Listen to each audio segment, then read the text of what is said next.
Boa tarde a todos. Nós vamos dar início ao painel, segundo painel da COP, neste 84º ENIC. O painel leva o nome de Parceria Institucional com o TCU, visando o aprimoramento das condições licitatórias e de execução contratual. Na coordenação do painel, o presidente da COP, Arlindo Moura, que já encontra-se na mesa, e temos a honra de chamar à mesa o ministro Marcos Benquerer, ministro do Tribunal de Contas da União, e Eduardo Neri, secretário da SECOP 3 do Tribunal de Contas da União.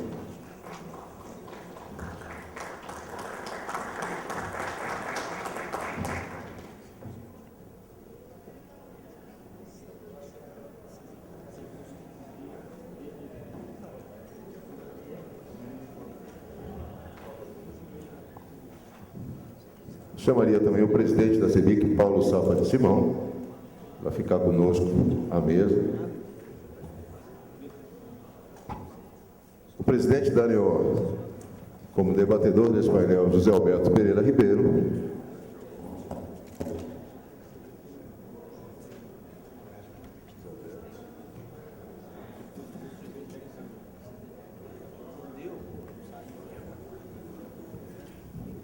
Boa tarde a todos.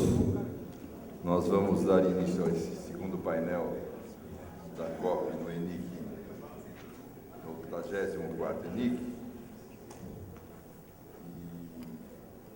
Eu queria inicialmente agradecer a presença do ministro Marcos Benquerer, representando o presidente do Tribunal de Contas da União, o ministro Benjamin Zimmer, e também ao secretário da SECOP 3, o Eduardo Neri.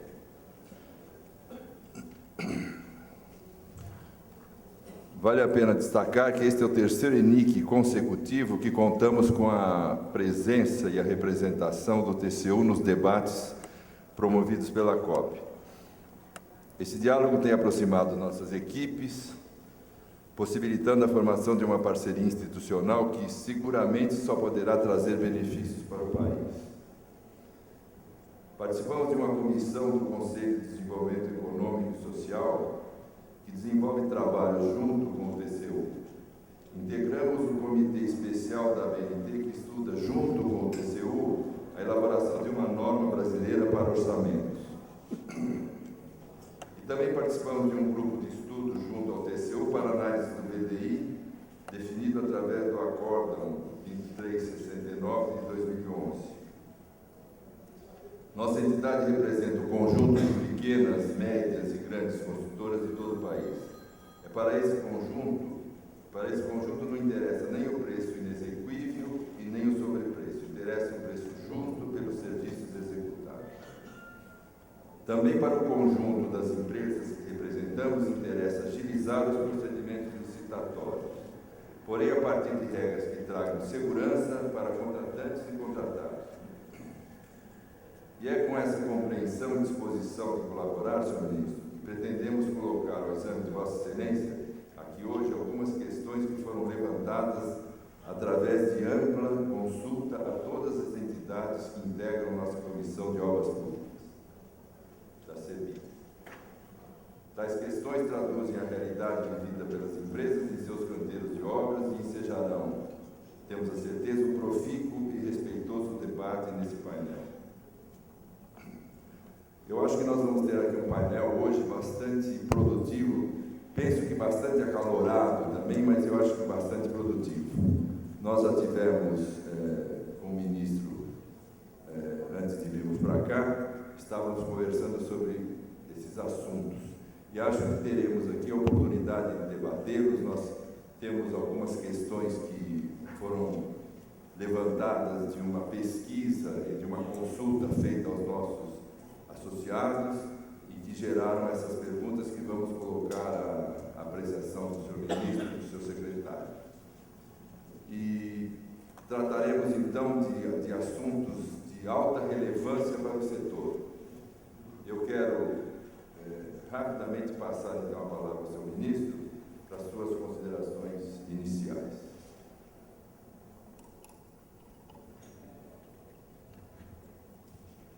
Boa tarde a todos. Quero inicialmente agradecer o convite em nome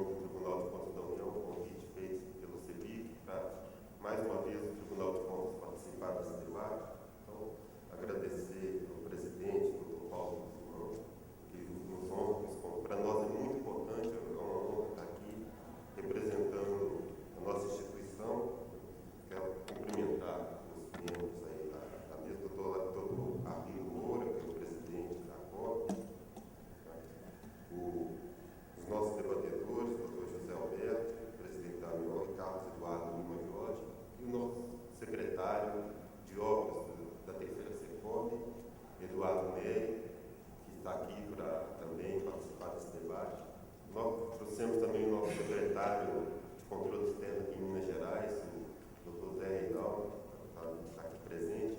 Então, eu quero dizer que é muito importante, muito para o TCU, esse tipo de evento, né?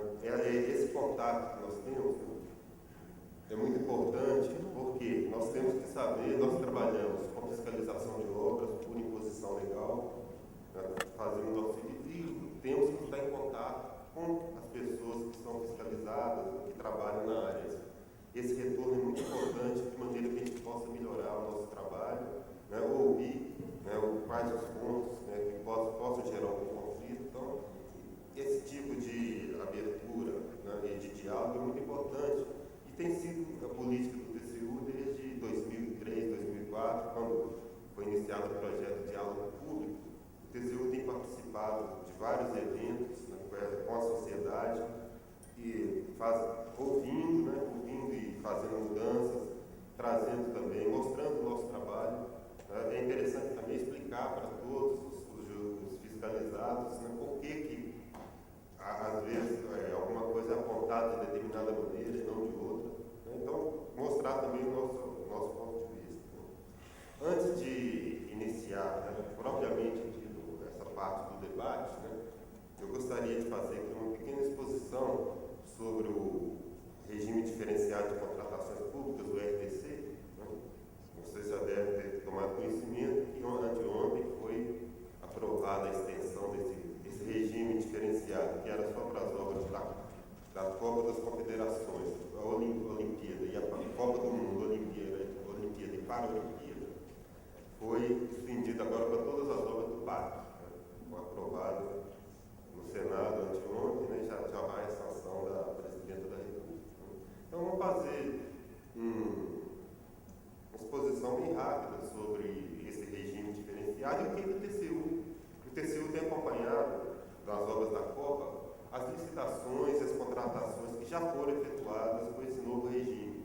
Então, nós vamos trazer aqui algumas informações para mostrar como ele está funcionando, o que pode ter de bom ou pode ter de ruim. Antes de iniciar a exposição sobre o RDC propriamente, eu acho importante também falar de forma bem sucinta sobre como surgiu essa fiscalização de obras feitas pelo TCU. Eu ingressei no TCU em 1992, né? Naquela época o Tribunal de Contas não fazia nenhuma fiscalização de obras. Isso passava ao largo aí da fiscalização feita pelo controle externo. Quando que surgiu? Né?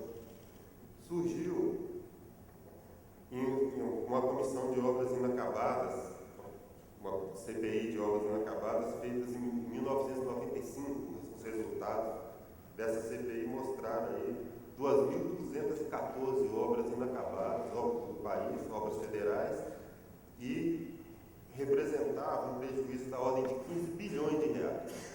Então, nessa época, o Congresso pediu, né, para o TCU começar a fazer fiscalização sobre esse tema. Em 1997, pela primeira vez, a Lei de Diretrizes Orçamentárias atribuiu ao TCU a competência, né, essa competência para poder fiscalizar as obras públicas e dar o retorno ao Congresso. Depois, em 2000, houve aquele problema lá do TRT de São Paulo, e foi constatado um prejuízo lá com aquele prédio lá inacabado, um prejuízo de 184 milhões de reais.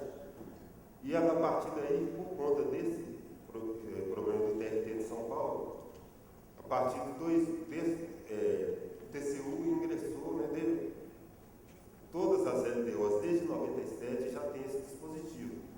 O TCU tem que fazer a fiscalização das obras e informar ao Congresso quais as obras que estão com alguma irregularidade, para essas obras não receberem, ficar a cargo do Congresso, incluir essas obras no orçamento do ano seguinte.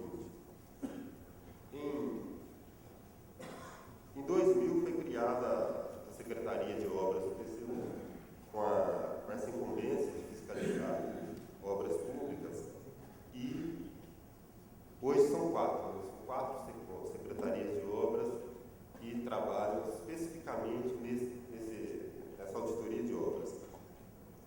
esse trabalho é feito de uma maneira bem séria, é feito de fevereiro a julho, mais ou menos. De fevereiro a julho são feitas as auditorias e até setembro, mais ou menos, o TCU tem que decidir sobre essas obras para poder constar da lei orçamentária do ano seguinte ou não. Antes era até o dia 30 de setembro, agora foi estendido até 10 de novembro, mais ou menos. Então, aí nesse dia, né, 10 de novembro, o TCU tem que encaminhar a lista definitiva ao Congresso, né, avaliar todas essas auditorias. Então, veja que é um trabalho bem rápido.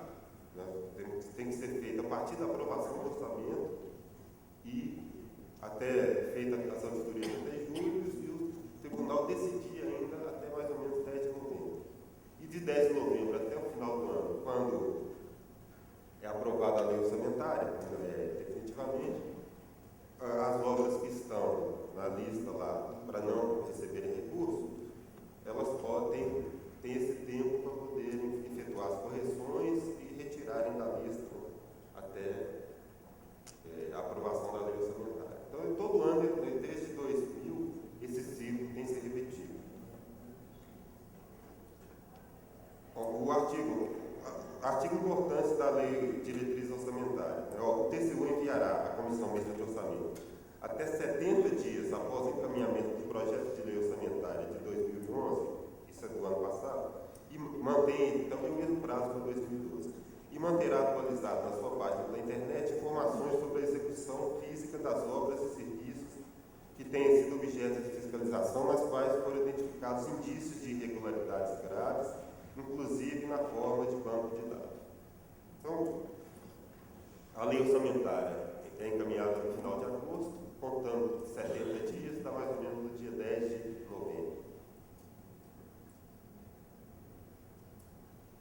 As irregularidades graves, né, que são consideradas para esse efeito, né, estão na lei. A lei orçamentária classifica quais são as irregularidades graves. Não é o TCU que faz isso.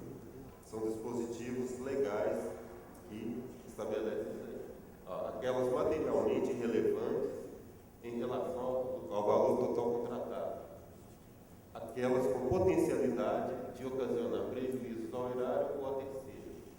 Aquelas que possam ensejar nulidade do procedimento licitatório do contrato. Então, essas três primeiras são bem tranquilas, né? São bem objetivas. A última que é um pouco mais aberta, né? Configura desvios relativamente aos princípios a que está submetida a administração pública. Se me permitir, eu queria fazer uma intervenção aí com relação a essas irregularidades que são tratadas pelo TCU. A nossa preocupação em relação a isso é a imobilização. Quer dizer, o TCU, ele, seguindo a lei de diretrizes orçamentárias, fiscaliza e verifica as irregularidades. O que tem ocorrido é que irregularidades sem tanta importância, ou mesmo as importantes, paralisam a obra. E aí, todo o processo de fiscalização, que pode, ao final dela, não dar em nada, mas a obra ficou parada. E o senhor poderia dizer, não, mas o TCU não manda parar a obra. O TCU recomenda que a obra, à Câmara dos Deputados que a obra seja paralisada, mas a decisão de paralisar é da Câmara. Mas é preciso entender a força de uma recomendação do TCU. O que nós achamos que seria mais prudente era não suspender a obra, analisar os fatos e, se constatados ao final, que se façam as punições necessárias. O que o senhor acha desse procedimento? Eu estou de pleno acordo com as suas observações, né? Exatamente, nós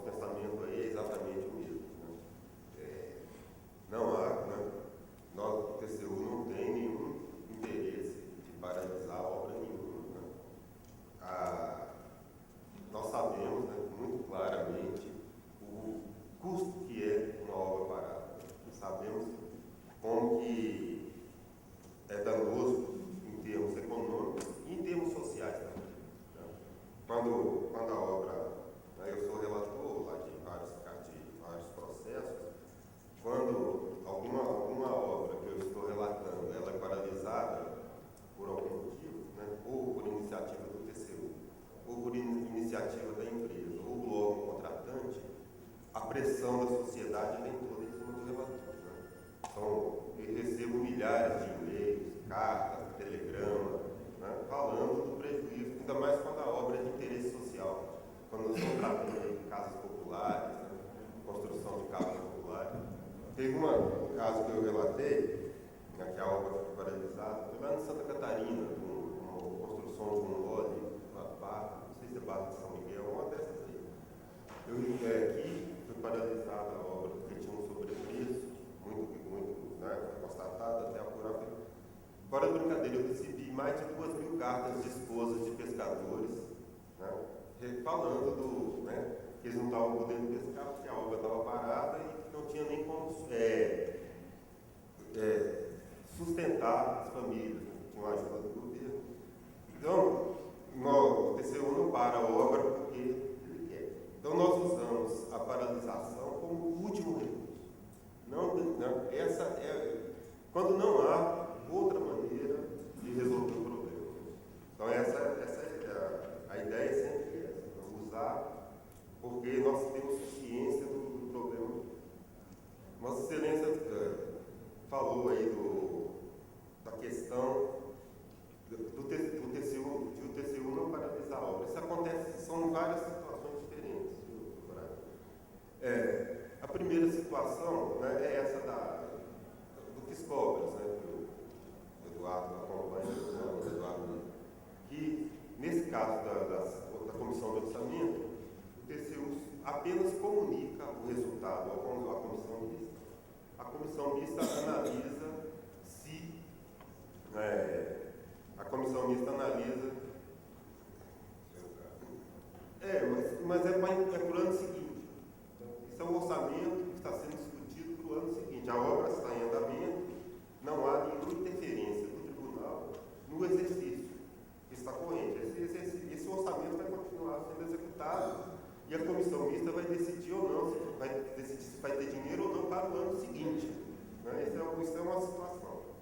Há outras situações, né, em que eu, como relator, né, e nós temos poder geral de cautela, né, que já foi referendado pelo Supremo Tribunal Federal, nós damos por despacho do relator do TCU para a obra. Basta um despacho, eu já fiz algumas vezes, né, um despacho do relator e para a obra em andamento. Aquelas situações, se a obra continuar, o prejuízo é irreversível. Então, isso acontece. Então, é outra situação que acontece também. O TCU despachou o despacho, parando a obra, e na sessão seguinte do plenário, o plenário do TCU homologa ou não esse despacho, essa medida cautelar. Esse caso, sim, esse caso não há dúvida de que é o TCU que para a obra, sim. São aquelas situações extremas, eu vou dar um exemplo daqui a pouco. Outras duas situações que acontecem também com frequência, né, é quando o TCU, na auditoria, aponta alguma irregularidade grave que vai ser apurada ainda nessa situação, o próprio órgão repassador do recurso se antecipa, né, ele fica com receio da consequência que pode gerar para o administrador e ele simplesmente para a obra. Ele fala, então vamos suspender. Não é iniciativa do TCU, é iniciativa do Ministério, da empresa contratante, da autarquia que estiver contratando a obra. Isso acontece com frequência também.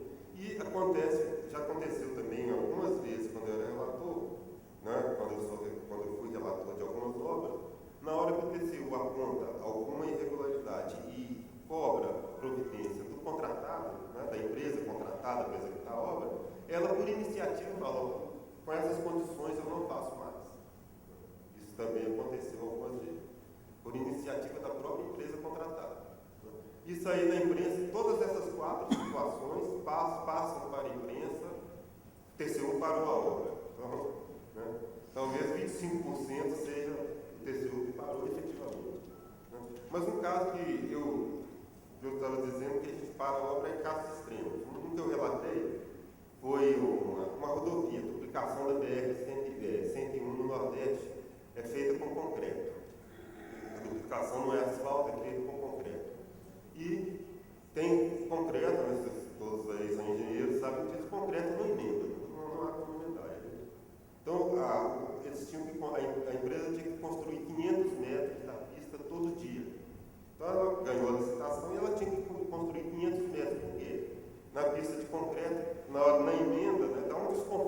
carro, quem anda em pista de concreto sabe disso, dá um desconforto, um barulho no pneu naquela emendazinha do concreto. A empresa construía, em média, 30, 40 metros por dia. Ela não tinha estrutura para construir 500. Ela conseguia construir 30, 40. Imagina o desconforto para o motorista numa pista dessa. Né? Aquela frestazinha acontecia de 500 em 500 metros. Na pista que eles estavam construindo, de 30 em 30. O que ia acontecer? Se eu deixasse prosseguir, iam ter que quebrar tudo depois. Eu tenho que voltar desfazendo, porque não há como aceitar uma obra com essa qualidade. Então, é um caso que eu dei a cautelar para poder parar. Nós vamos para a obra até a empresa ter estrutura para poder fazer os 500 que estavam colocados. Então, esse é um caso que é um caso extremo, não há como. Né? Então, as situações são realmente extremas. Né? Eu concordo. Essa eu acho que qualquer um de nós parava. Essa eu acho que qualquer um parava. Mas, por exemplo, uma outra que foi. Agora, um outro exemplo, já concordando, né, com a doutora Linda aqui. O que aconteceu com um determinado aeroporto. Né, foi constatado um superfaturamento e era muito alto. Era de acordo com as tabelas que a área técnica usou, o sobrepreço no contrato da construção do aeroporto era muito alto mesmo. Aí, o TCU parou a obra, resolveram os problemas, mas não conseguiram retomar até hoje. Né? O aeroporto, o preço, né? Se tivesse pago, né, o Estado tivesse pago o preço, aí, com o superfaturamento, o aeroporto já estaria funcionando, né? A empresa teria ganho muito mais, mas o aeroporto já estaria funcionando e o problema já estaria resolvido. Hoje, né, o aeroporto não funciona, não se conseguiu, e não se consegue contratar nem pelo preço, se for contratar de novo, vai ser o preço acima do preço superfaturado da época. Né? Oi? Não, isso não é Vitória, não. Oi? A obra foi parada porque tinha um determinado superfaturamento.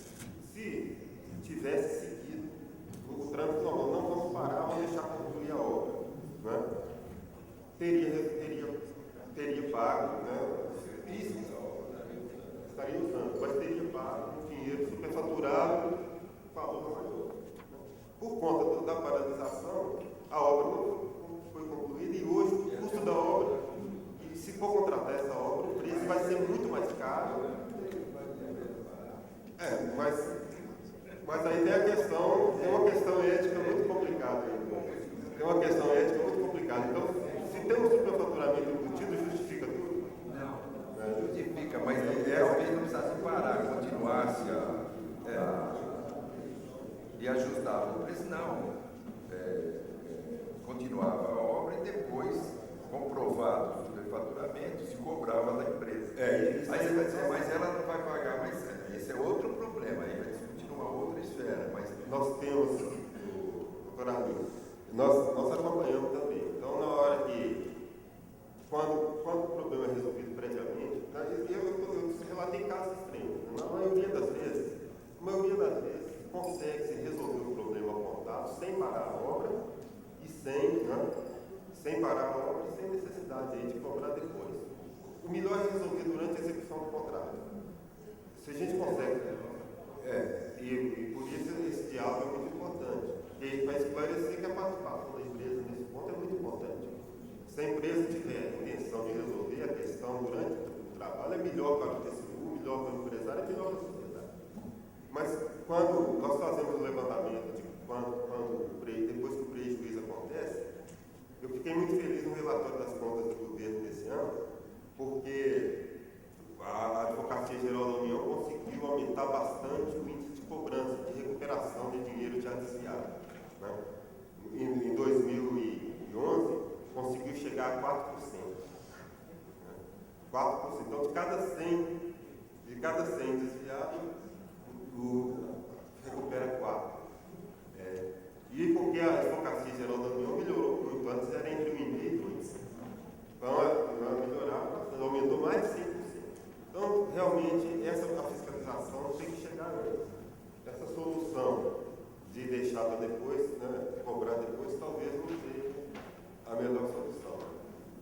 temos que chegar no meio termo, né? Não vamos deixar acontecer o que aconteceu com esse aeroporto, né?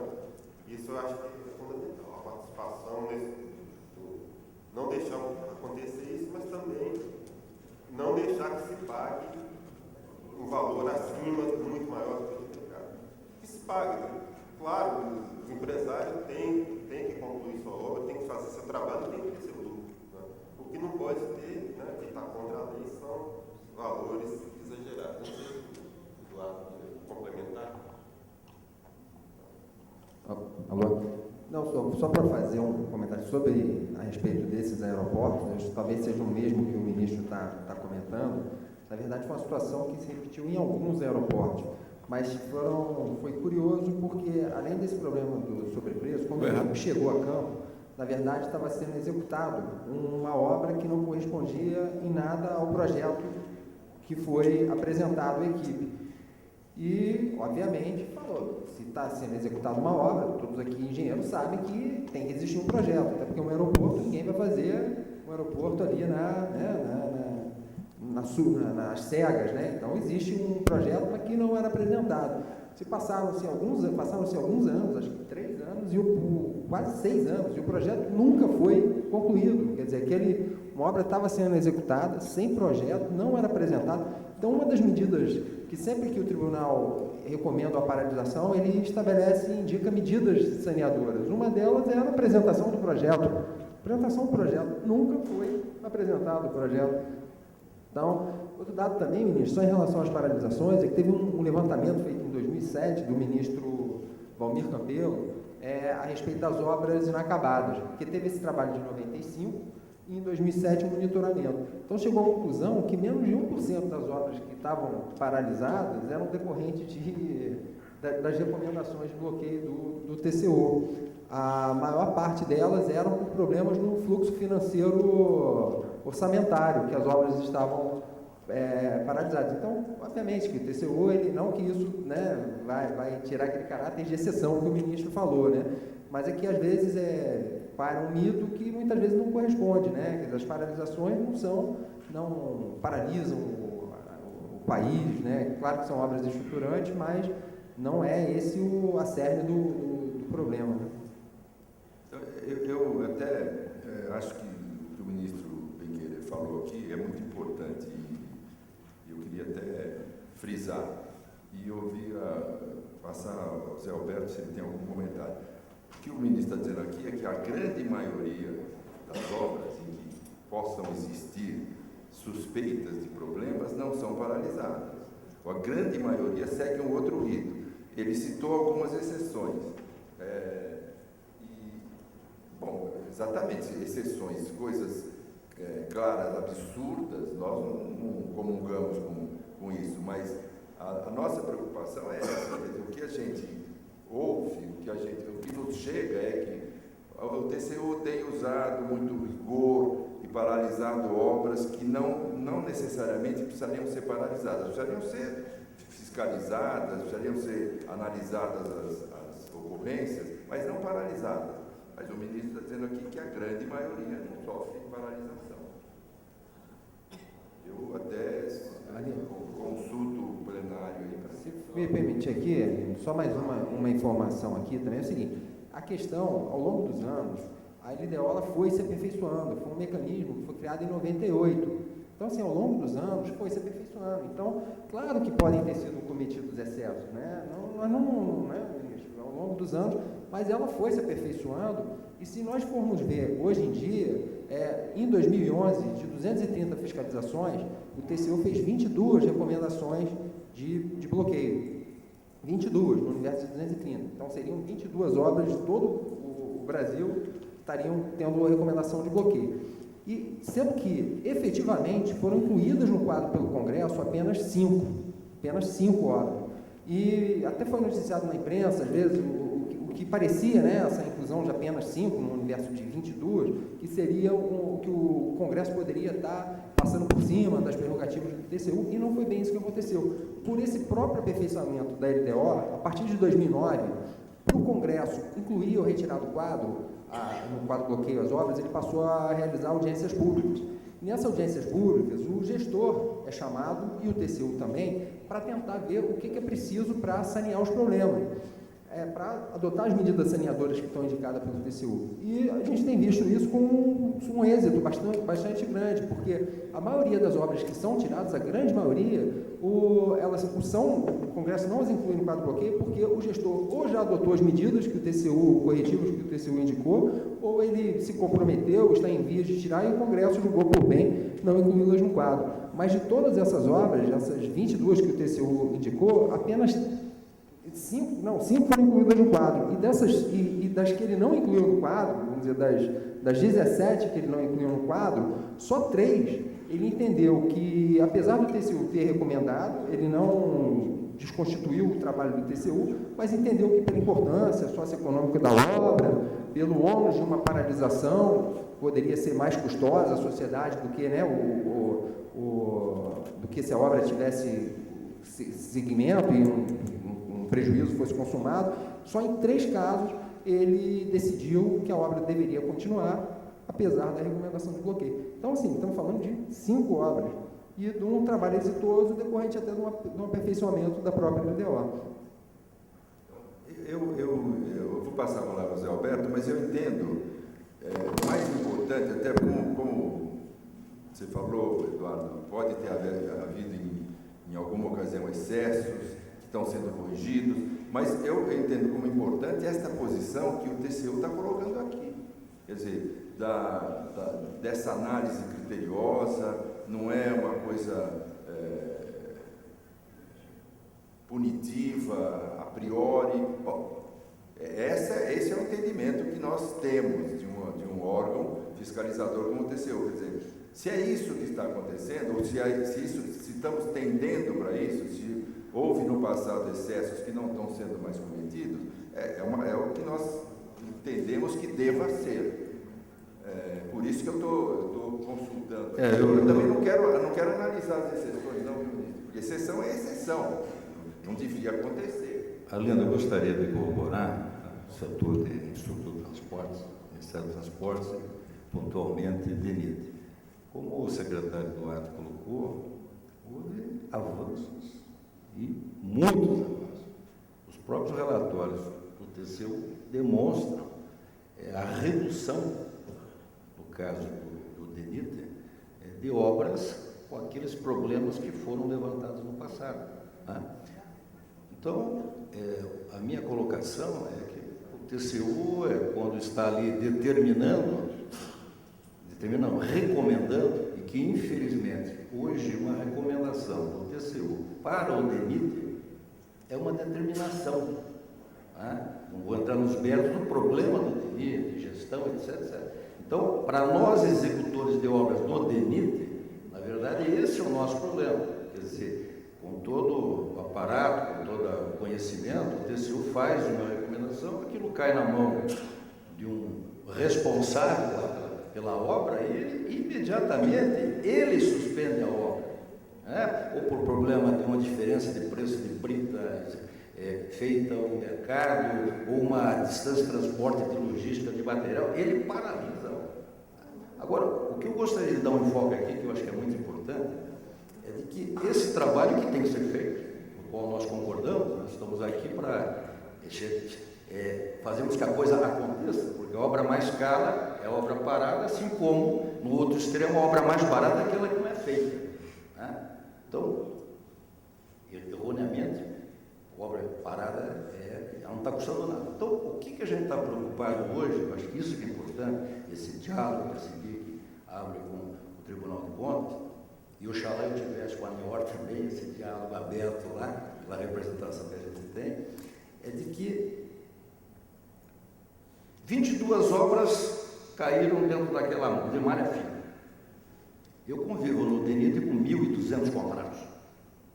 Então, são 22 contratos, pela sua importância, foram peneirados. Desses 22, ficaram em 5, e depois das recomendações, da discussão em audiência pública, né, as empresas concordaram, e aquele realmente que tem algum problema insanável, realmente ele tem que ser paralisado. Para nós, o dano é a questão de como é jogado para fora esses 22, ou esses 5, ou esses 2 que ficaram. Né? Que aí vem aquilo que eu vou confessar, nós infelizmente não temos hoje uma aferição, estamos iniciando, querendo fazer uma aferição do que representa o custo de uma obra interagindo com ela está parada. E o custo que se joga para a sociedade da economia, então o Tribunal de Contas com essa recomendação, ele economizou. Isso parece que nós estamos ali para lesar, né? Eu acho que isso que a gente teria que ter o cuidado, né? Exatamente. Houve, pelo levantamento, uma pretensa economia, né? Porque se esse objeto não sair, o prejuízo vai ser muito grande. Então, eu acho que o próprio relatório, a própria demonstração aqui do ministro e do secretário, é de que houve uma evolução e que, na verdade, nós estamos aqui exatamente para ir pontuando, para nós cada vez mais chegarmos naquela que o ótimo inimigo do bom. Ótimo se nós não tivéssemos nenhum problema. Agora, pela diversidade, e não esquecendo que o Brasil é continental, a gente tem que achar uma maneira de conviver com isso. Esse é o meu testemunho. Tá bom, eu vou passar a palavra novamente ao ministro, mas eu estou achando esse formato que nós estamos encontrando aqui melhor, ministro. Se eu falo um pouco, a gente debate um pouco, aí tem uma interação aí. Você acha bom também? Então tá bom, então nós... A próxima também, sei que isso também é importante. Também essa disposição do artigo 127 da LPO, que se repetiu na LPO de 2012. Então, é o seguinte, o custo global de obras e serviços de engenharia contratados e executados com recursos do orçamento da União será obtido a partir de composições de custos unitários previstas no projeto, menores ou iguais à mediana de seus correspondentes no Sistema Nacional de Pesquisa de Custos de Índice de Construção Civil, SINAP, mantido e divulgado na internet pela Caixa Econômica Federal, e no caso de obras e serviços rodoviários, a tabela do Sistema de Custos de Obras Rodoviárias CICRO, excetuados os itens caracterizados como montagem industrial, o que não possam ser considerados como de construção civil. Então, não há como fugir, né? A questão é legal.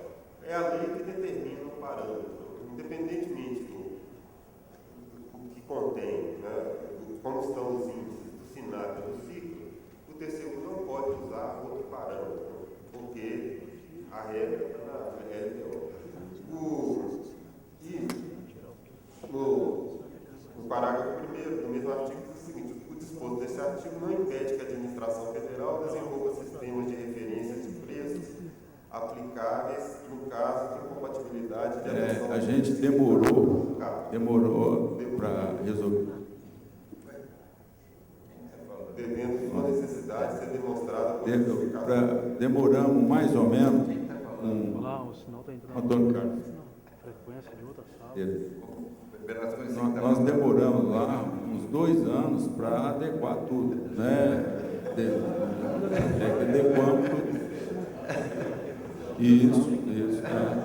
Aquele serviço que nós terceirizávamos.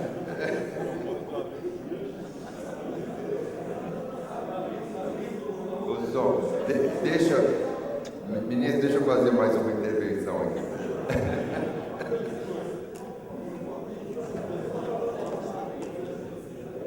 Deixa eu fazer uma intervenção antes que o ministro vá em frente aqui. Com relação ao problema da tabela... Tiramos e ganhamos do cérebro.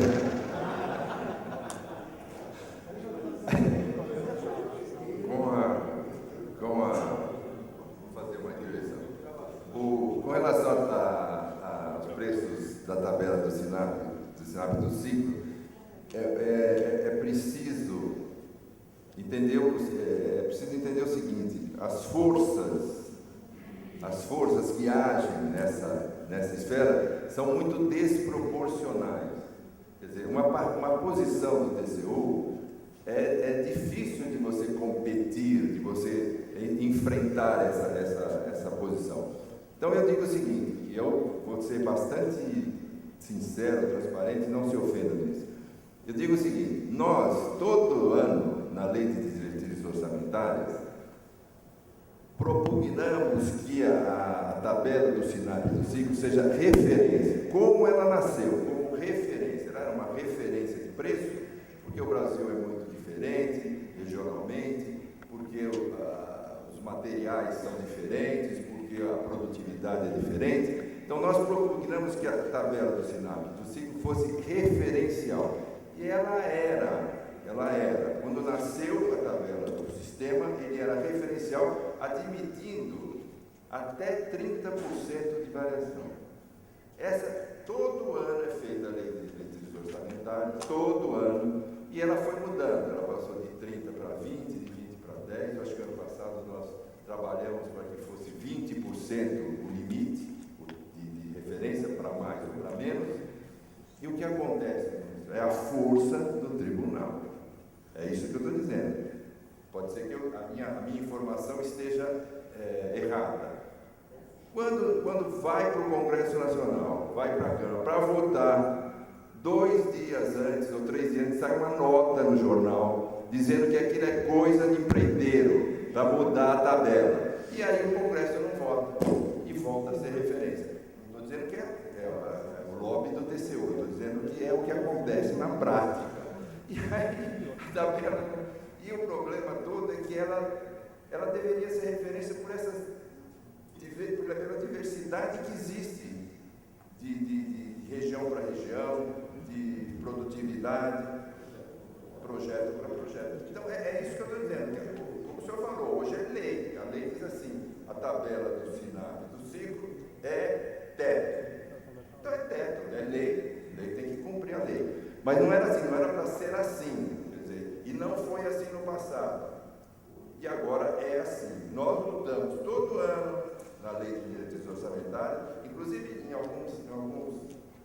no ano retrasado tivemos até o apoio do Ministério do Planejamento, que achava assim que deveria ser referência. Mas aí o senhor disse com toda a razão também.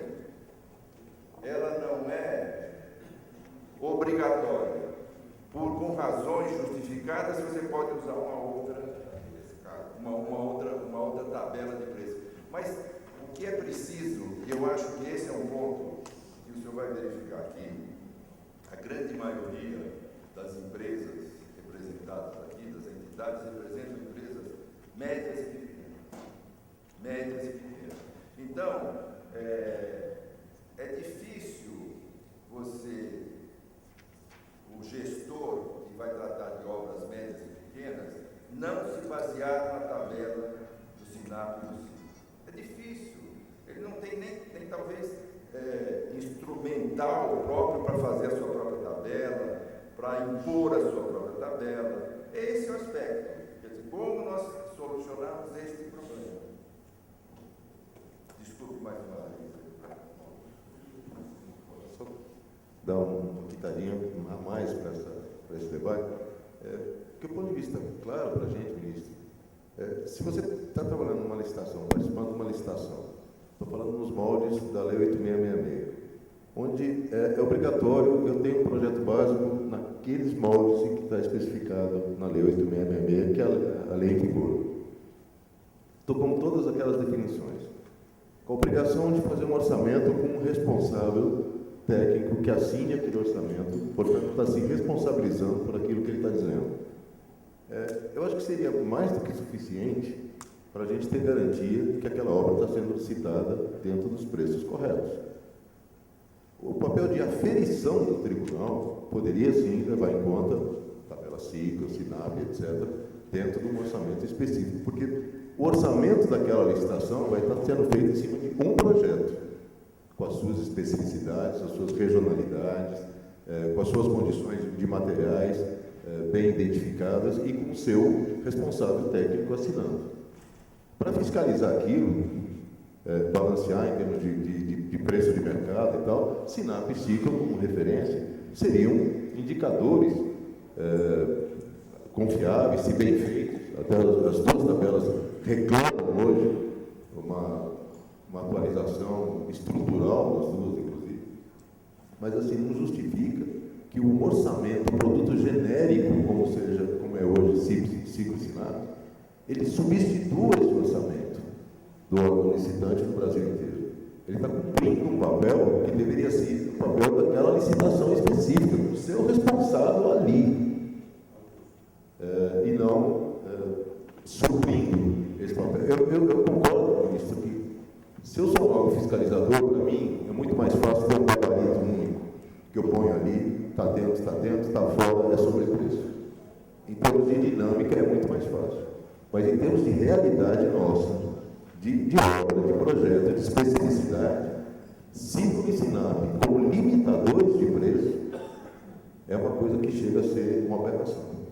E o extremo grau de dificuldade que a gente vê, quer operacional, ou mesmo de coragem de assinatura, do administrador demonstrar no seu orçamento e justificar o porquê ele não vai seguir a tabela do ciclo do Sinap. Há uma grande dificuldade, uma grande barreira para o cara demonstrar isso, o administrador, e mostrar, não seguir tal preço unitário, não, especificação de tal serviço, difere do serviço que está sendo licitado. Esse seria ideal, a lei abre essa possibilidade, só que não acontece na prática. Eu só gostaria de aduzir o seguinte: nós estamos partindo de um conceito equivocado. Primeiro que Sinap Ciclo não é tabela, é um sistema de referência. E dentro da engenharia de custos, essa referência, para você poder quantificar em cima do projeto básico, para você fazer o tamanho da licitação, aí você tem que ir para as condições particulares do objeto por objeto. Aí nós vamos para o orçamento. Se nós quisermos falar em tabela, vamos voltar aos idos do DNR da época de 1990, alguma coisa, onde nós tínhamos uma tabela, onde o que era exigido para nós empreiteiros era um deflator. Agora, naquela tabela tinha todas as considerações, transporte, tudo estava previsto. Hoje nós temos um sistema referencial para usar como instrumento para você chegar, para organizar o tamanho do Brasil, para você chegar num orçamento específico. Então, acho que é aí que está rezando a dificuldade. Quer dizer, no momento que você pega a referência como teto, como se aquilo fosse o orçamento, não pode dar certo. Realmente, não tem obra que possa ser feita dentro somente daquela referência, sem as condições particulares de cada objeto. Acho que isso que é importante que seja colocado, para não continuarmos tabela. Nós não temos tabela. Nem podemos ter tabela dentro dessa dimensão. Então, voltando aqui, né, a grande questão, né, que nós colocamos é o seguinte: na fiscalização de obras, né, o que está previsto na lei, né, na lei de licitações, e que é o correto, a obra tem que ser executada pelo preço justo. Isso acho que nós todos estamos de acordo, né, com esse princípio. Não, independentemente de ser concorrência, pregão, RDC, o que for, contratação direta, o que for, não há como trabalhar para a sociedade. Quando se fala de obras públicas, nós estamos falando de trabalhar para a sociedade pagando um preço maior do que o que deveria. Né? Então, essa é a grande questão. A fiscalização de obras, um dos pontos importantes da fiscalização de obras públicas é essa: ver se a sociedade está pagando por aquela obra um preço justo, né? Que não está, alguém estaria ganhando às custas da sociedade mais dinheiro do que deveria.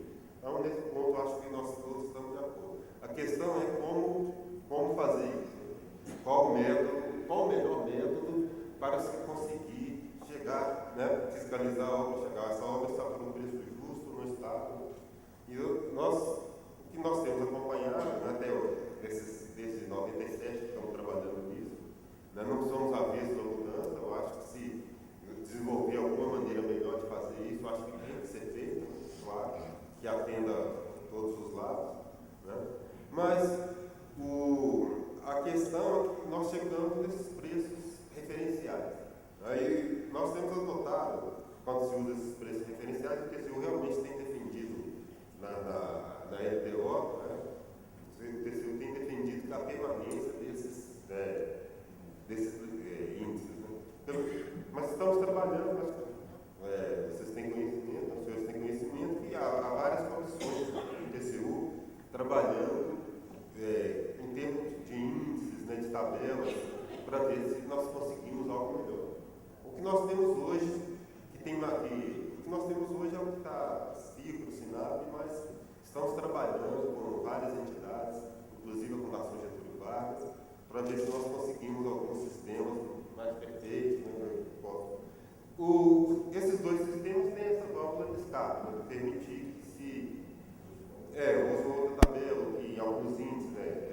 Eu já aceitei várias vezes contrato coletivo, o preço da obra está lá abaixo do valor do acordo coletivo da região. Claro, né? Claro que tem que pagar o preço do acordo coletivo, isso é óbvio. Né? Então, mas eu e o tribunal, de modo geral, tem adotado a seguinte postura. Né? Nós não usamos a tabela para essas tabelas sempre, né, em caso para detectar superfaturamento. Depois que a obra está em andamento, está licitada, há várias atenuantes, né, várias considerações antes de falar, olha, vamos cobrar da empresa para valor. Tudo isso, né? Diante de um caso concreto, nós não há como penalizar o gestor ou o contratado dessa maneira, porque determinado preço está acima, 30% até 50% do preço do ciclo. Isso eu tenho visto várias vezes, eu mesmo já fiz isso, não é? Nós olhamos várias variáveis, a região, transporte ao interior do Amazonas, né? Tem várias, se aquele material não tem na região. Então isso aí realmente é contemplado em vários casos. Agora, quando a obra está, talvez a reclamação aqui seja essa, né? A observação. Quando está em fase de licitação ainda, o TCU está fiscalizando o edital. Aí sim, aí nós usamos como referência realmente, porque aí há a oportunidade de ser corrigido antes da licitação. Né? Aí as empresas já vão participar da licitação sabendo daquele problema. Né? O órgão tem a oportunidade de ajustar os preços antes. Né? E agora, se esses preços do SINAP inviabilizam a execução da obra, isso aí tem que ser repensado realmente, porque nós não podemos deixar o país sem obra pública. É extremamente necessário ao crescimento do país. Mas eu só tenho uma observação, né? E o Eduardo dele também tem, mas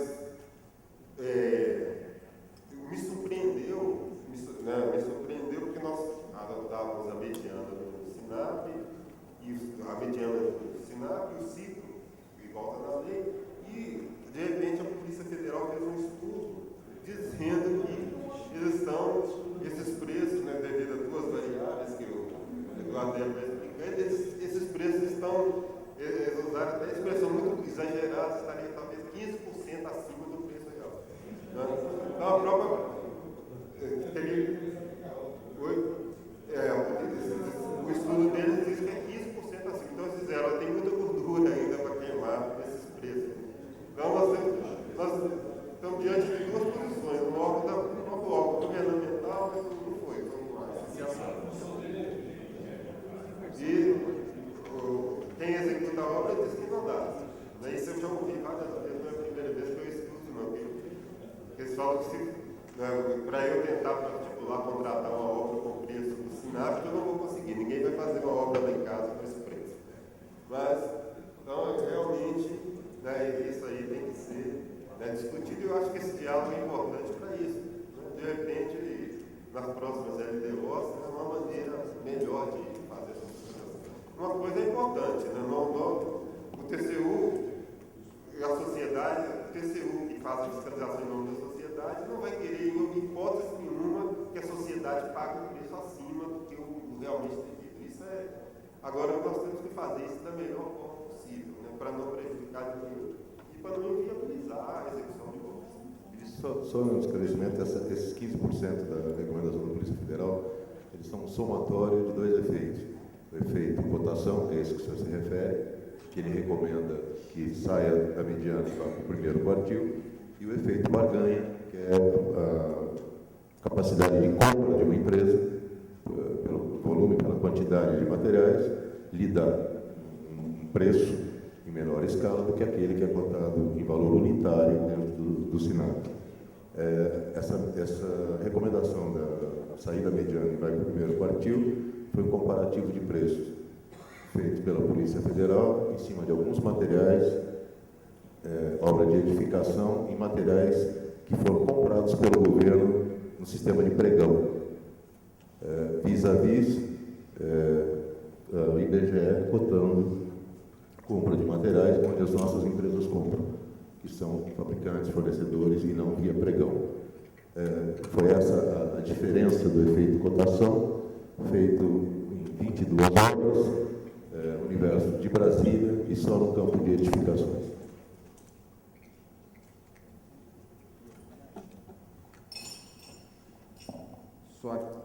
Só aqui, fazendo aqui algumas complementações aqui, umas considerações. Eu acho que a questão do SINAP, ela está muito relacionada à questão dos orçamentos e voltando à questão dos projetos, que foi até ontem debatido aqui, eu estive observando, guardei para fazer os comentários aqui, acho que essa questão vai voltar a ser comentada, não vou nem me alongar agora, mas já antecipando que as colocações, achei que considerei precisas as considerações ontem do ex-presidente do Sinalenco, né, Bernasconi, que eu já tive a oportunidade de assistir lá no tribunal também, mas eu vejo que está completamente ligado. Acho que, em cima das colocações do ministro, o tribunal não se opõe de forma alguma, desde que demonstradas as particularidades do projeto e que aqueles preços possam ser aceitos. Mas acho que a dificuldade volta no mesmo ponto, quer dizer, se não tem um projeto bem feito e se não investiu num orçamento, na elaboração de um orçamento de verdade, que retrate, que represente um trabalho de engenharia, como é que se vai chegar num valor referencial? E eu não vejo que a LDO, claro que ela estabelece como um teto, mas ainda assim é uma referência, tanto é que nos parágrafos 3º e 5º são claros, quando ela diz que tem que, e são óbvios até, eu acho, quando ela diz que tem que aceitar variações locais, que é o caso do acordo, da convenção coletiva, quando o ministro falou, o tribunal nunca, obviamente, ele vai deixar de aceitar esse tipo de ponderação, que é cabal e é tecnicamente mais do que justificável. E assim como variações de repente, de uma localidade em que aquele custo é maior, claro que isso tem que estar contemplado no orçamento e no projeto. A logística para um determinado material, a logística, o método construtivo de um determinado serviço, que vai ser diferente daquele que está no referencial, pelas justificativas técnicas que vão ser apresentadas, obviamente isso aí nós vamos acatar. Mas o grande problema é que, invariavelmente, nas fiscalizações que nós realizamos, nós não encontramos essa situação.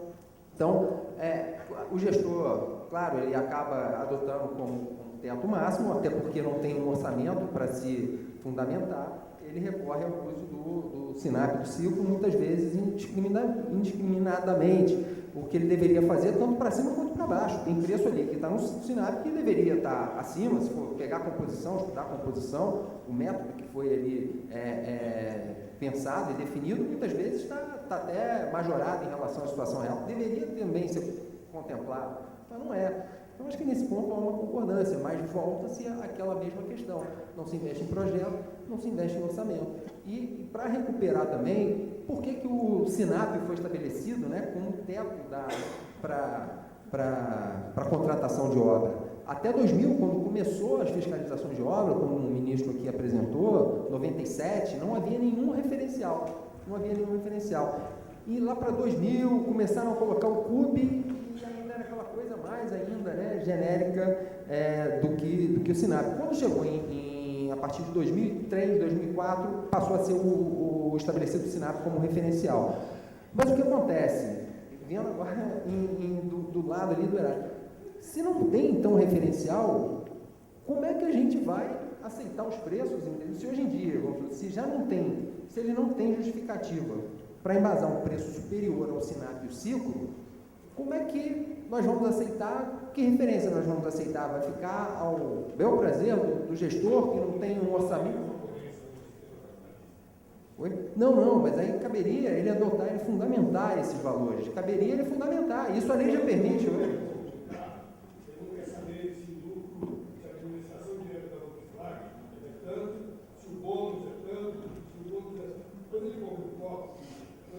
Quando ele compra uma obra, se a Polícia Federal lhe dá essa característica do cartel, faça aquele concorrência capitalista, balista. preços.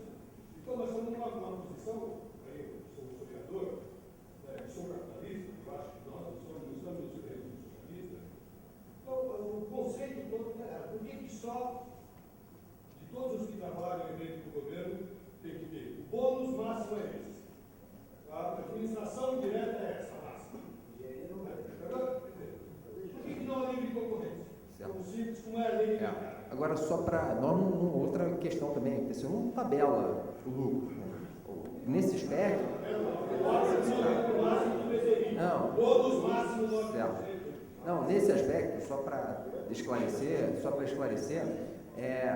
o que se procura é montar um preço de referência. E o preço de referência que a lei estabelece é o SINAP máximo, porque não existe um orçamento que justifique. Se houvesse um orçamento, um projeto que justificasse que aquela situação da obra seria diferente, obviamente o TCU acataria, mas isso não ocorre. E dentro daquela perspectiva de um preço referencial, o lucro que se estabelece, quem estivesse sendo contratado colocar um lucro de 20%, a jurisprudência do tribunal. Posso? Não, olha. O lucro médio foi taxado no BDI, o BDI máximo é esse, e o lucro médio é o máximo. Certo. Só para. O limite é gozado. Se daqui a alguns anos o lucro médio for máximo, né, provavelmente a média do ano seguinte vai ser menor, aí taxa como médio. É bem assim até chegar a zero. Não, mas na verdade é o seguinte, dentro da perspectiva também de montar um preço referencial. O que o tribunal fez naquele acordo foi estabelecer um lucro que seria razoável, para montar um preço referencial. Não, mas só para também esclarecer, o tribunal ele não chega, não estabelece, não determina sobrepreço em função do lucro, não, ele botou um lucro ali de 20%. Se ele botar um lucro de 20% e ser mais eficiente na execução do serviço, ser mais produtivo,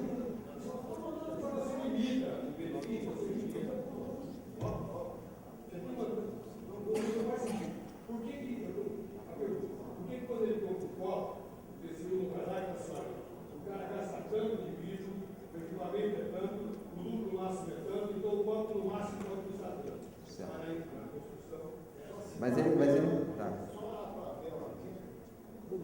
Mas não, acho que existe um preço de referência.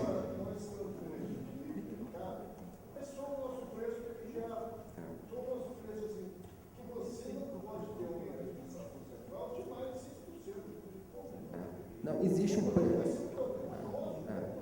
Não, existe sim, mas não. Sim.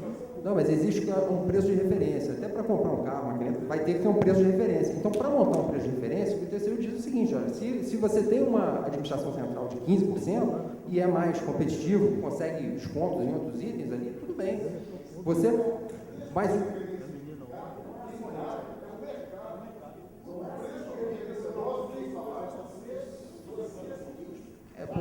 porque você...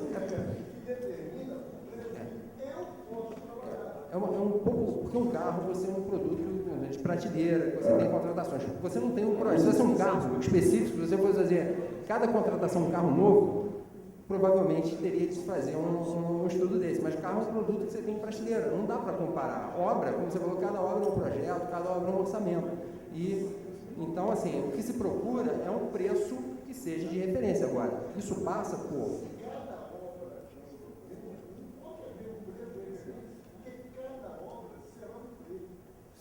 Sim.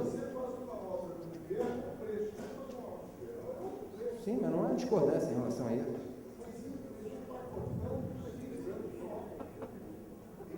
Sim, mas é por isso mesmo que tem que ter um orçamento e um projeto que vai chegar ali e vai detalhar, vai dizer as diferenças, as particularidades. Isso aí é que se espera, que ela seja dita e demonstrada. Agora, sem que isso seja apresentado, como que...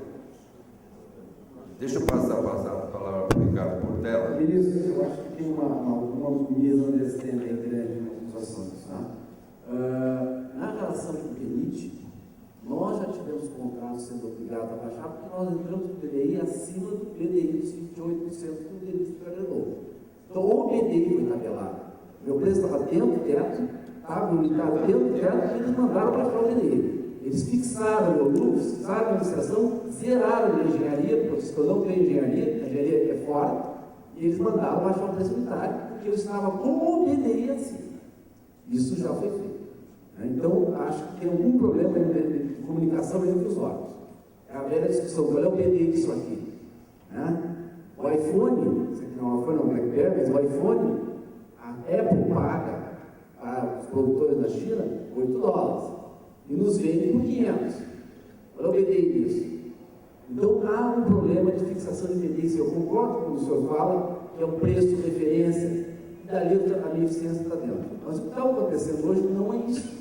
Nós temos contratos em execução com o DENIT que foram feitos em tabela ciclo, ou seja, dentro dos parâmetros fixados do DENIT, e o TCU está fiscalizando o modo que eu estou executando.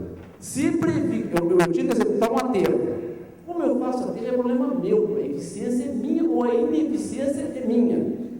Se eu vou fazer de trator, de avião, de carrinho de mão ou de burro, né, de burro antigamente, é problema meu, eu executo como eu quero, eu tenho que entregar um aterro dele. E o TCU está entrando no médio, como eu faço aqui, o secretário de carregadeira, só com escavadeira. E está obrigando o gestor a não medir, se medir para puni-lo. Então, acho que quando o ato jurídico perfeito, que é um contrato entre as partes, nós estamos no Estado de Direito, e os contratos só podem ser alterados com concordância de ambas as partes, eles obrigam o gestor público a não me pagar se eu não alterar o preço. Então, fica num impasse grande. O exemplo é claro, é 448 no Rio Grande do Sul, para não ser hipotético. O TCU está entrando no mérito de como é feito o serviço. E o meu contrato é para executar concreto, para executar aterro, para executar pavimentação. Como eu faço, o problema de eficiência é minha. Vocês não podem entrar na minha engenharia. A ineficiência, a eficiência minha, tem que ser prêmio ou penalização para mim. Não está acontecendo isso hoje com o TCU. Obrigado. Vamos dar uma oportunidade de falar.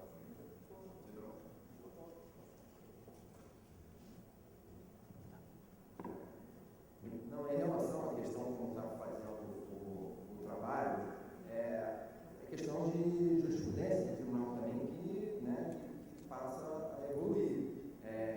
A lógica, na verdade, não é regular, vamos supor, como está executando ali cada metro cúbico de concreto, quanto está executando cada metro cúbico de base, de subbase. A ideia não é essa. Agora, a ideia da equipe é o seguinte: se tiver alguma solução que tiver previsto no projeto, algum método construtivo, e que ele possa ter sido alterado, e que aquilo ali represente uma quebra de equilíbrio do contrato, se for um serviço muito significante, que possa ter quebrado o equilíbrio do contrato, quebrado o desconto inicialmente fornecido, sim, poderia ser objeto de questionamento. Então, vou dar um exemplo aqui, não, é porque tem que ver o caso concreto, mas não, mas assim, é porque teria de, mas por exemplo, lá, se você tem lá a composição, você vê o quê? Você tinha lá no projeto, você tinha 7% de CAP, sei lá, 7% de CAP, aí na hora da execução, ali a situação normalmente que se faz é o seguinte: quando você monta o preço de referência, o caso do preço, ele vai usar, no caso da escavadeira, ele usou, era trator e virou escavadeira. Ele deveria chegar lá na hora da composição e ele deveria ter na concorrência previsto escavadeira. Não previu. Foi previsto trator e carregadeira. Eu fiz o meu preço independente disso. Qual é o problema disso? Então ele está entrando no mérito como eu faço. Não é mérito disso, já foi concordado. Houve uma concorrência, eu ganhei livremente, não houve fraude na concorrência. Como o TCU entra e diz assim: não pode, tem que baixar seu preço, estou trabalhando diferente. Não, olha só, se o desconto em relação ao valor do contrato permaneceu, se isso não quebrou a economia, tudo bem. Agora, o que muitas vezes o tribunal, não, porque assim, se for um caso específico, isolado, mas muitas vezes o que o tribunal, que nós encontramos é que são diversas alterações que acabam comprometendo o equilíbrio e muitas vezes alterando até a classificação da licitação. Às vezes, se você volta lá atrás na licitação, pelas mudanças que são realizadas, isso pode inverter até a colocação. Mas é o futuro do pretérito, tu está entrando para frente, voltando para trás. Não sei esse caso específico, mas muitas vezes é caso real. Por exemplo, você tem lá as alterações de planilha, por exemplo. Você tem lá um aumento lá do volume de solo mole, como muitas vezes acontecia. Você tinha empresas ali que você incluiu um preço novo, solo mole, por exemplo, de escavação de solo mole, um preço que não existia e que está no teto do preço do ciclo, por exemplo. E aí você aumentou demais o preço desse serviço. No final, o desconto que foi dado na licitação, ele caiu consideravelmente. Isso pode ser motivo de questionamento. Isso, às vezes, muitas vezes, até interfere no próprio resultado da licitação. Às vezes, uma empresa tinha um preço de escavação de solo mole bem menor do que aqui foi sagrada vencedora. E depois Mas tu está entrando no mérito do final da obra, tu está julgando a licitação pelo final da obra. Sim. Como é que vai saber se tem mais solo mole ou menos solo mole? Ninguém sabe antes. Não. Existe um projeto básico, umas quantitativas básicas, aí tu pega o final e faz o futuro do pretérito. Não, é porque discutir o caso, sem analisar o caso inteiro, assim, é complicado, mas, assim, a princípio, o tribunal não se prende a esse tipo de avaliação, se mudar o método construtivo, dizer exatamente como tem que ser feito, a não ser que, no caso concreto, possa ter dado uma quebra no desconto do contrato que foi fornecido inicialmente, não sei, teria de avaliar o caso concreto, mas não deveria ser essa a tônica da jurisprudência do tribunal, ele não atua Ministro, deixa eu só fazer uma observação e depois eu vou passar para o Roberto, mas está sendo muito importante, eu entendo, e quero pedir a sua compreensão do Eduardo, porque é muito importante que os representantes do TCU, e como o senhor falou aqui, tenha a obrigação de cuidar da aplicação do dinheiro público, que ele possa ter esse contato, essa interação com a sociedade representada aqui, representando um segmento, mas a sociedade brasileira. E que é preciso, eu acho que o mais importante, ministro, peço novamente a sua compreensão, que o senhor não se ofenda, que o senhor não se entristeça, mas o mais importante é que os senhores ouçam o que vem de lá. Porque essa é a turma, esse é o segmento, que claramente está mostrando uma grande insatisfação com o trabalho do TCU, no que diz respeito à fiscalização de obra. Esse é o ponto, eu queria, mais uma vez, a sua compreensão. Quando nós dizemos, e pedimos, solicitamos, e temos sido atendidos, é verdade. Eu quero até aqui dar um testemunho que nós só conhecemos a tabela do SINAP do ciclo, que era uma caixa preta da Caixa Econômica Federal, graças ao Tribunal de Contas da União, que exigiu que a Caixa abrisse os preços.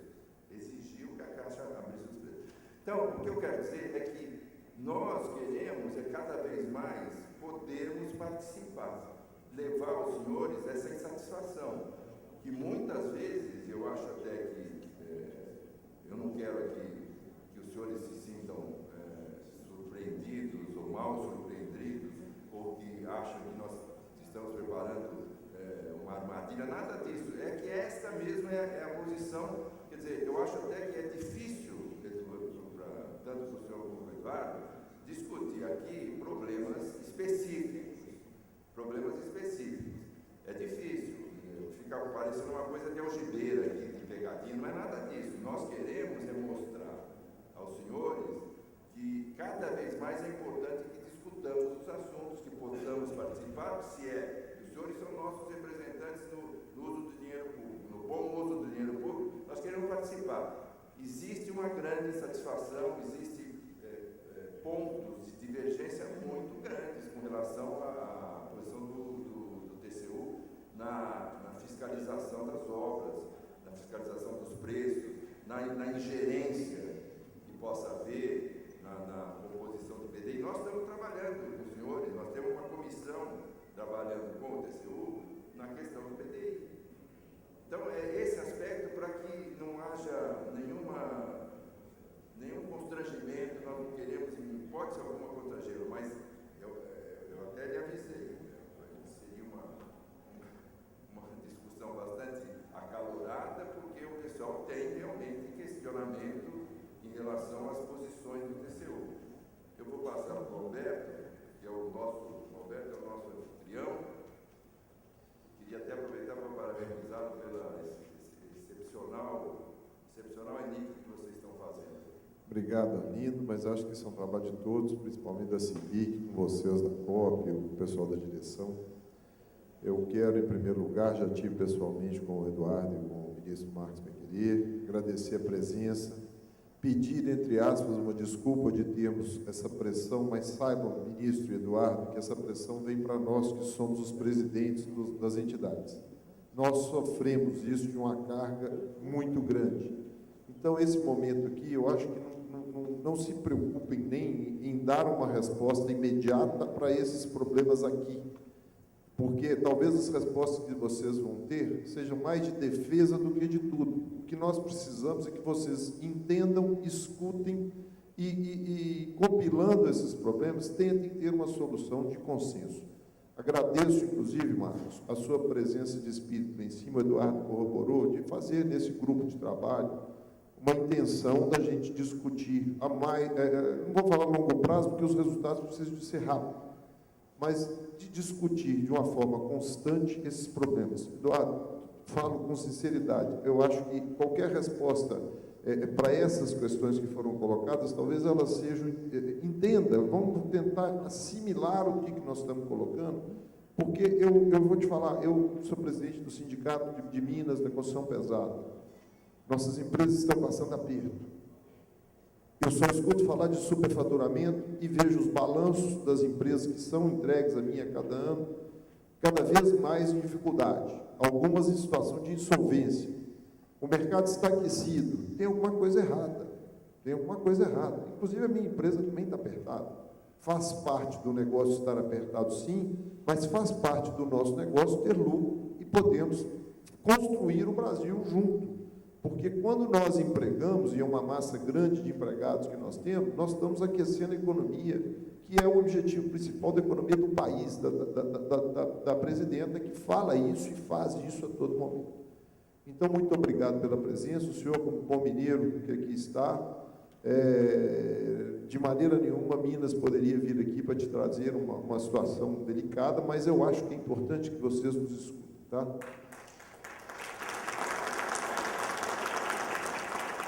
Outra coisa que eu queria falar é o seguinte: nós não vamos defender como entidades os problemas. Nós não temos essa intenção. Se alguma averiguação do TCU for à frente e se constatar, não seremos nós, diretores das entidades, que iremos defender o que está errado. Nós temos uma gama de empresas. No meu sindicato são 330 empresas, e nós temos empresas médias, pequenas, grandes e gigantes dentro do sindicato. Eu defendo todos os setores em toda a extensão que ele tem. E é muito importante de ouvir todos, né? Então, muitas vezes, nem todos conseguem falar e usam a nossa voz para falar. Então, isso também é uma coisa que pode ter certeza que nenhum dos sindicatos aqui envolvidos, nem a mesa diretora, irá defender o errado. Algo que vai fazer alguma coisa contra o errado. Esse não é o nosso objetivo. Nós estamos aqui hoje com mais de 1.500 inscritos, tentando discutir os problemas da construção civil e pesada no país. Então, de maneira nenhuma, nós podemos defender, porque se defendermos, esse vai atrapalhar os que estão trabalhando corretamente. A gente tem outros problemas que ontem, até com muita procedência, nós discutimos com a Sinaenco, né, que são problemas de projeto, realmente, e também temos nos projetos uma construção difícil em relação aos próprios preços que eles são contratados. E isso é um efeito cascata. Contrata-se, às vezes, mal um projeto e executa-se mal uma obra, às vezes por uma economia no momento errado, né? E uma economia que se paga caro mais para frente. Agora, dizendo mais em relação aos preços, e nesse momento eu estou falando em relação a preço, mais para frente nós talvez iremos discutir sobre a RTC, que é um outro problema que a gente entende. Eu digo o seguinte: nós temos alguns itens na formação de uma planilha, tipo administração local, uma administração central, que está sendo discutida. Foi feito um trabalho, agora o Carlos Eduardo informou para o senhor que foi entregue, né, que tem que ser discutido. Às vezes, uma mesma planilha ela é mal composta. Às vezes, o TCU proporciona e não questiona de ter algumas coisas da administração local que, às vezes, por uma má informação, elas não vão para a planilha. E isso, apesar de tudo, dificulta todo o processo, porque o preço passa a ser um preço irreal. Se você não está aceitando uma coisa que o TCU mesmo aceita, né, Eduardo? Uma administração local, né? E ela não está colocada, às vezes um mau planilhamento faz uma obra não ter o sucesso devido. Isso é uma coisa que a gente tem que ter cuidado na formação de um preço. preço em relação ao BDI, ele pode ser 27, pode ser 18, pode ser 40, pode ser 60, depende da formação da planilha que você fez. Se você quiser pagar um imposto na planilha como imposto, podemos pagar, não é problema. Baixa o BDI e coloca o imposto. Agora, o que está sendo colocado no BDI não dá a soma do que a gente tem. Isso é que é nosso entendimento hoje. Por isso que os nossos preços não estão condizentes. O que a gente reclama em relação ao BDI, eu aqui em Minas, em outros lugares, eu já discuti para baixar BDI, desde que seja planilhado corretamente, o que tem que ser planilhado. E tenho certeza que o TCU não é contra isso. Tenho certeza absoluta que vocês não são. Se vocês estão procurando o melhor, vocês não são contra isso. Então, essa é uma observação que eu gostaria que depois vocês tivessem um cuidado em manter.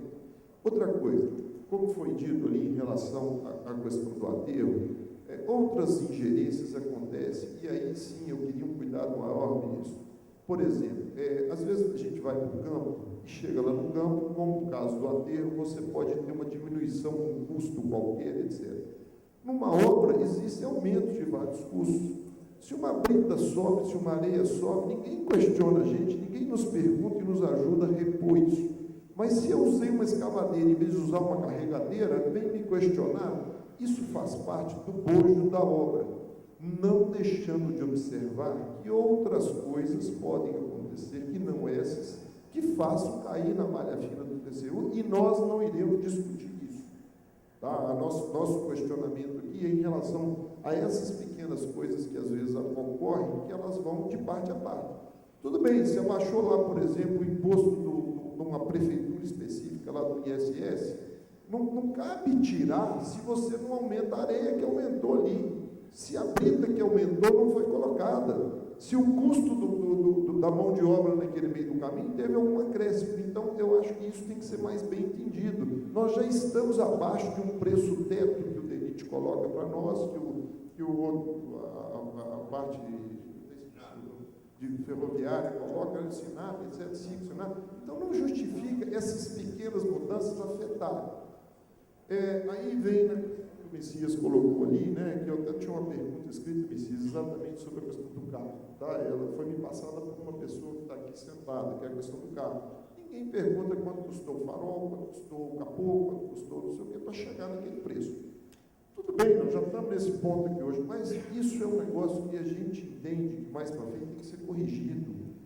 Libere o preço e fiscalize as empresas, não deixe que tenha, que se sente, que se converse, o que for, o que vocês acham que tem, não é esse o problema. Agora, nós estamos na economia de mercado. Não justifica eu, no meio de uma obra que eu estou executando, falar que eu superfaturei 4, 5 milhões, às vezes sai no jornal, e depois, na conclusão, isso não é exatamente aquilo que pareceu no começo. E olha, eu não estou criticando ter parecido, não, porque às vezes o estudo levou a crer nisso. Mas se depois há um conservo e chegou-se a zero, ou até menos alguma coisa, isso não é vendido da mesma forma no setor de mídia. É uma coisa que a gente pede cuidado especial, porque quando uma empresa nossa, e eu não vou citar nomes aqui, mas está na imprensa, não é igual um médico que operou mal e tem um problema e todos os outros médicos estão blindados. Não é igual um advogado que defendeu um traficante e todos os outros advogados estão sem problema. Qualquer empresa nossa que tem um problema, parece que todos nós estamos no mesmo bojo.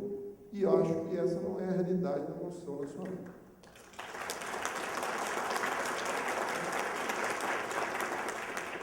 Então, repetindo o negócio, vamos fazer uma pergunta simples. Quanto custa o termo que nós estamos pedindo aqui hoje, bonito, etc. Ninguém perguntou quanto custou o botão, quanto custou o fio, quanto custou a costura, quanto custou a linha. Né? Então, isso é um problema sério que a gente encontra. Né? Discute quanto que eu paguei pela areia, quanto que eu paguei pela brita, quanto que eu paguei por isso, por aquilo. E os serviços desses que acontecem na obra, que a gente vê a todo momento, um indireto, uma incerteza que não é contável. Bom, isso tudo, ministro, eu não estou falando aqui nem para definir, nem pedindo resposta, eu só estou fazendo um desabafo do que eu escuto da ministra. Não sou eu que penso, não, do que eu escuto. O Zé Alberto escuta, o Arlindo escuta, o Carlos Eduardo e todos os presidentes que estão aqui presentes. Eu gostaria que o TCU fizesse uma orientação, na minha opinião, que seria inteligente, até se pudermos estar juntos, forma de atuar. Porque vocês bem sabem, quando vocês dão uma referência, por exemplo, para uma obra estar superfaturada, como o Zé Alberto disse, o DENIT para no primeiro momento. Por quê? Porque ele tem medo. Né? Às vezes as empresas têm menos medo do que o próprio DENIT. As nossas empresas têm que contratar advogados, se defender, etc., sem medo, porque elas sabem que às vezes não fizeram nada. E se fizeram, não vou defender. Se fizeram, pode resolver. Agora, nós defendemos várias, 80 obras que foram defendidas, e chegou no final, não tinha nenhum superfaturado. Mas eu tive um desconforto, e às vezes uma valorização de obra com custo, né? Eu deixo muito pisado, equipamento lá. Então, eu gostaria que o TCU entendesse, talvez uma orientação na forma do DENIT atual, uma orientação que pare as obras que vocês têm certeza, pare, tem que parar, não parar. Agora, assim, oriente o DENIT, assim, calma, eu estou pedindo averiguações, vamos parar, vamos tocar, vamos ver o que está acontecendo, que é uma forma da gente conseguir andar sem um problema e às vezes sem medo.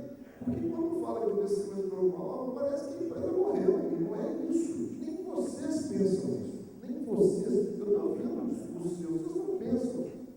Tá? Em relação ao que está escrito, o relatório técnico, a lei, etc., eu sei que vocês cumpriram o que está escrito. Mesmo que às vezes vocês não pensam. Então nós temos que achar uma forma realmente de mudar até hoje, etc. Então, no preço e na valorização. Então, é isso que eu gostaria de ter. É um depoimento do Eduardo, que falou, entendo, é um desabafo do depoimento. Não estou cobrando vocês mesmos, porque eu sei que vocês devem trabalhar com muito afim pelo órgão que vocês defendem. E acho que pessoas assim têm que defender mesmo, porque vocês estão no ponto de defender o país quando vocês fazem. Agora, uma orientação, uma abertura para a gente discutir, que nos foi dado, é bom que todos saibam que antes de começar a reunião, o ministro falou que receberá, se precisar, a gente discutir. Isso foi feito na hora do almoço, uma reunião com os clientes, é bom que vocês saibam. E eu entendo que vocês estão nessa linha. Mas eu acho que nesse ponto, nós estamos buscando soluções. Nós estamos buscando soluções dos problemas imediatos e com planejamento a longo prazo, de 8 anos, de 10 anos, da construção. Mas os problemas imediatos nós temos que levantar e tentar, a partir dali, sentar, discutir e ver se a gente resolve. Me desculpe por ter alongado, mas eu acho que de suma importância de vocês entenderem qual que é o nosso sentimento aqui. Quando um ou outro colega levanta, ele já está, às vezes, numa relação desgastada dentro da empresa dele, dentro do órgão que ele está trabalhando. Só me permito de ter essa desculpa de vocês. Muito obrigado.